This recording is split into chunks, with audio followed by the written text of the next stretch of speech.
But Riley should be able to take this on the left side. Chat is the most patient chat we've ever seen, obviously. And there we go, Evo archers in both directions. Just fascinating. This is not something that I would have expected before this last weekend where we had our monthlies. Evo archers just showing up everywhere now. Evo archers just showing up everywhere now. And Bar Barrel in front, so slightly variation on the look here as Mo goes Bar Barrel to Riley's log. Yeah, I mean, those three cards looked exactly like his graveyard deck, you know? And then he goes Hog instead. Looked exactly like his graveyard deck, you know? And then and that's also one of the interesting kind of wrinkles in this game. And Riley going to Expo? Well, and that's also into a Monk. Oh, it's boy. This game. And Riley going to Expo? Oh, who on Riley's stream donated a bunch of subs to make him play Expo here? Wow. I mean, you know, it's so funny because someone in the chat was asking earlier, donated a bunch of subs to make him play Expo here. Why doesn't anyone play any 2.6? Why doesn't anyone play any Expo at the highest level? And I'll tell you guys, the main reason why is because those decks have been such mainstays for so long. Everyone knows how to win that matchup, even if they have a pretty bad matchup. Obviously, this is not that situation where Mo has a pretty dang good matchup with Monk, but it's just really hard at the highest level to win with decks that have been played for 10 years, basically, without changing, you know?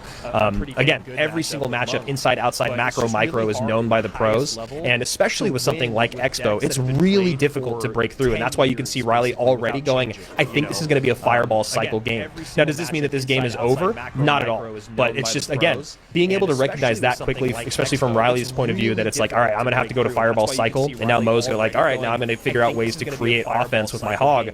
It's just really, really tough to win at the highest level of 2.6 and with Expo. Especially from Riley's point of view, that it's like, you know, it's have to go to fireball cycle. One of those questions too that I don't have the answer to. I don't. When is the last time, or let's put it, I don't know when the last time is. How many times in the last, let's call it 3 years, has Expo finished top 10 on ladder, on ranked? I don't know what the answer is. It's certainly not a lot. Yeah, a ton. I mean, Betfus is kind of always like, if he's like the outside variable, where it's like it'll just happen because of him. But in general, yeah, Expo is just so difficult to play against the best players in the world. And right now, Mo just has a lot of answers for this Expo. Gonna have to drop some Skellies, and yes, there they come down. I was gonna say he's gonna have to play a little bit more defense, but he's also got such cheap responses. As you can see, he cycles Skellies after the Monk ability, and the E-Spirit, and the Archers, and they're actually still even in Elixir, as Mo gets a beautiful prediction Tesla on top of the Tesla there from Riley. And this Monk pick up the Expo, yeah, it's just such a get-out-of-jail-free card. You can see Mo just going, all right, I can play my Tesla up high, I can, you know, cycle my EQ on the tower, and I have a way to always just completely negate this Expo. It's a beautiful prediction. But the same thing is it's going to be very difficult for Riley to get an Expo connection. It's going to be hard for Mo to get any meaningful Hog connections here.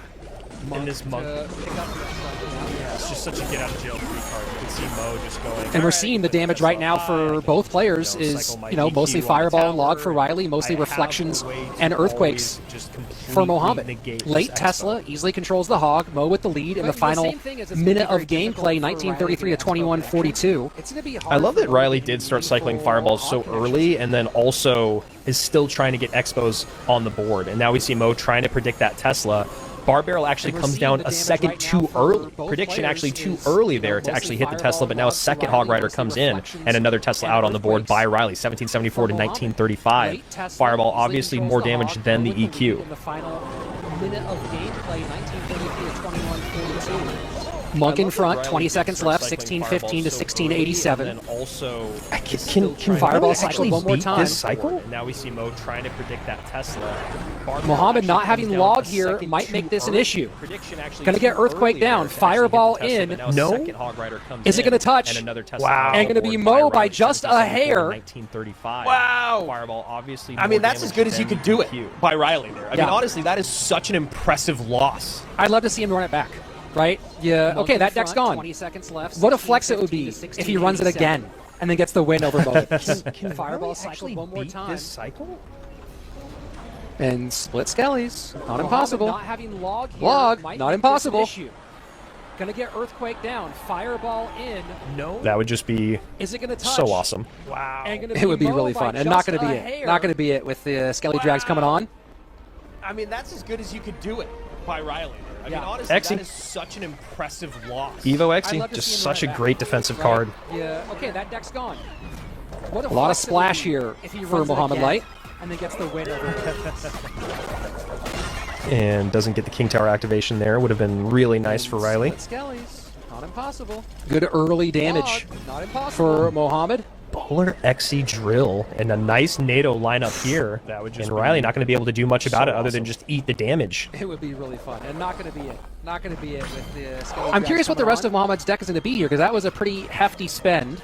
And he's going to go ahead and eat the connection the opposite direction. And that's a big connection. Still at 9 seconds instead of 7. That's a balance change that is coming in, and we see an RG right up front.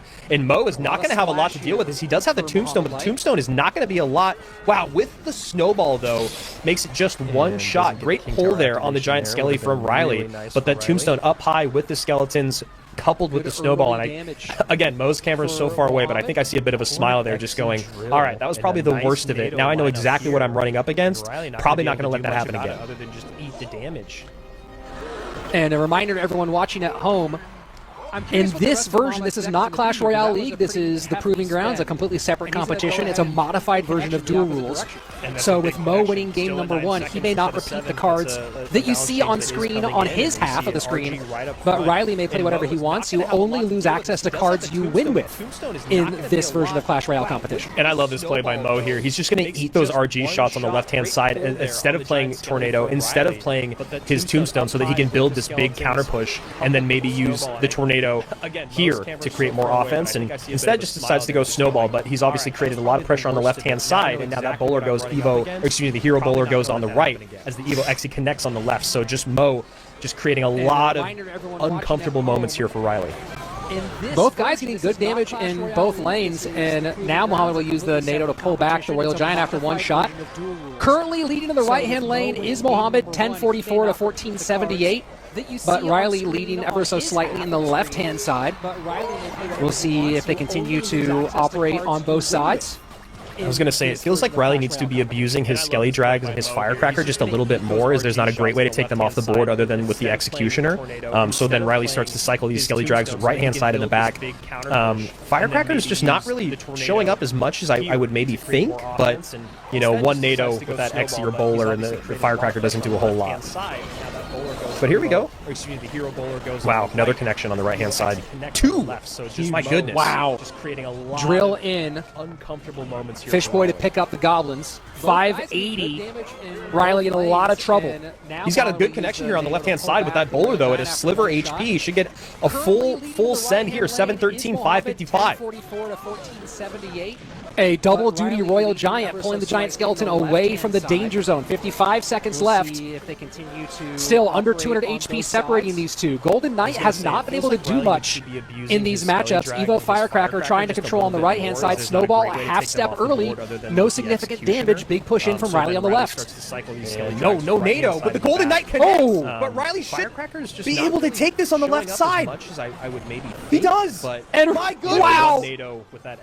Mo, like, what an sellout play of the Golden Knight connection, and barely doesn't take that tower. Bridge, looking to get pulled by the Fisherman for that game-ending moment. But instead, what happens is the Fisherman walks up just enough. The pull happens, and when the Fisherman dies, that's when Riley played the high Skeletons and then the Royal Giant to walk it back the opposite direction. And that's the sequence that I think lost Mo game number 2. And great recognition of Riley to see that Mo had made that opening, and that's why we find ourselves where we are right now. Wow, that Berserker getting through that early. Very aggressive play. As you guys can see, 4 cards played by Mo, and already a Graveyard is one of those cards, but the Berserker is the story there, getting on top of tower. Mo decides to defend early on with Berserker, Dark Prince, and Ice Spirit against the first Hog from Riley, but man, that is a lot of damage to take that early on from the Berserker. But the Golden Knight connects. But Riley should be able to take this on the left side. And met at the bridge with the Barb Barrel. Wow. And cheeky Snowball there just to get the little extra chip away. Mohamed did have the elixir lead. Now pretty much dead even on elixir, but damage separated by around 800. Looking to get pulled by the fisherman for that game-ending moment. But instead, so a little bit of a stop and stare here is the pull happens. Looks like Mo is wanting to put some pressure in the opposite lane, knowing that he's probably already won the battle on the left-hand side if he can defend out the rest of this game. And now Riley, with a little bit of damage on the left-hand side, is forced to go to the right side here. As you can see, Mo not even going for tower damage, just opting to take everything off the board. As we just said, sure thing, safe play, as opposed to playing aggressive. And that's really interesting. I think that's exactly what we're seeing. Mo already knows he has enough of a lead that he can kind of just, snowball, Ice Spirit, and then just move the conversation around the board where he wants. Mo decides to defend. Sets up Hero Dark Prince in the back. Evo Mega Knight in reply for Riley. Or in its regular form for now, but that's his Evo slot.